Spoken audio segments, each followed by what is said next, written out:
Trouble and Confessions. Mummy B. Scene 1. Hurry up, drive faster. If we get pulled over it will only make things worse. Still I push down on the accelerator, watching the needle ease towards 70. You don't know what she can be like. You've told me, I'm sure you'll be fine, it's only 30 minutes. 35 minutes. And we're not there yet. Here comes the turn, we'll be there in just a minute. I am in so much trouble, she's going to be really mad. I can go in and explain if you want. Say it was my fault. No, it's best if I go in by myself. I hope she's in a good mood. We're here. I'm sure it will be okay, I'll see you tomorrow. If I'm still alive, or at least allowed to leave the house. I watched as she walked towards her front door. The door opened and a woman stepped onto the porch. She didn't seem too angry. They both stepped inside, the door closed and the porch light went out. Sighing, I pulled off into the darkness. It will be okay, I told myself, at least I hoped. My name's Peter. I'm your average high school senior. Nothing special, just an average guy with average looks and average grades. I don't play sports, I'm not the head of any teams or the leader of any cliques. And that was Jane, my best friend. Yes, we are just friends, nothing more. Not to say we hadn't gone on dates before, we tried that route and it didn't work out. We had even fooled around a couple times. But still we were mostly just friends. Jane is like me. Not a popular girl, not a cheerleader, pretty much invisible to most of the other guys at our school. As for looks, the nickname, Plain Jane, would suit her well. Average height, skinny, a mess of tangled brown hair and a 32A chest that is barely noticeable under the loose t-shirts she usually wears. And, yes, I know her exact bra size. I told you we had fooled around.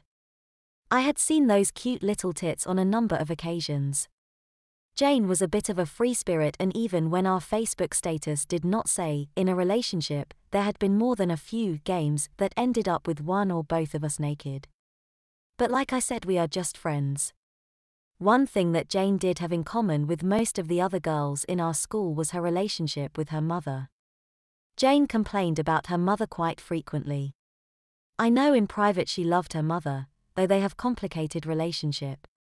But like most teenage girls, she griped about her mother all the time. How unfair she is, how she still treats her like a child.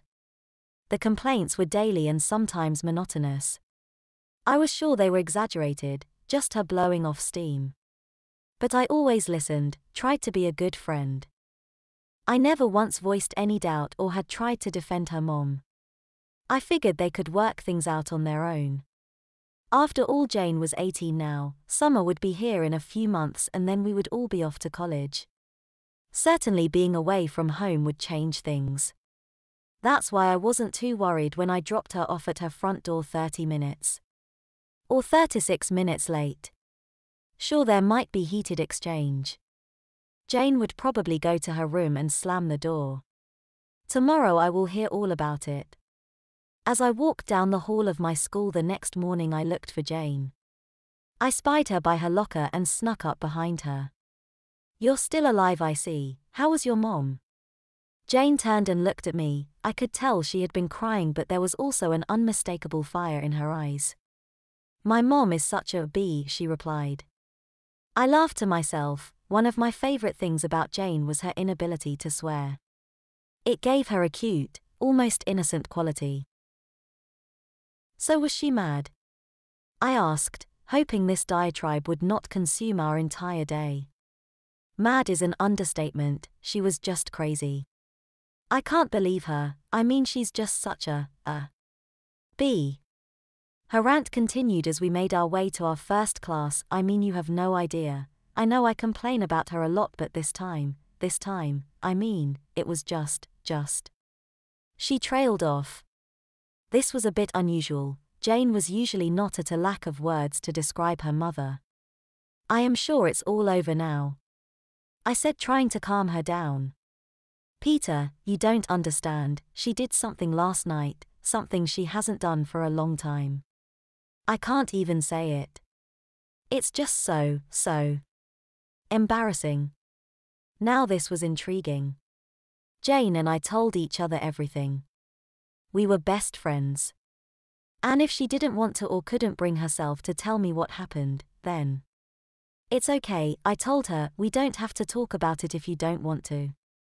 No, I've got to tell someone, just promise me you won't tell anyone else.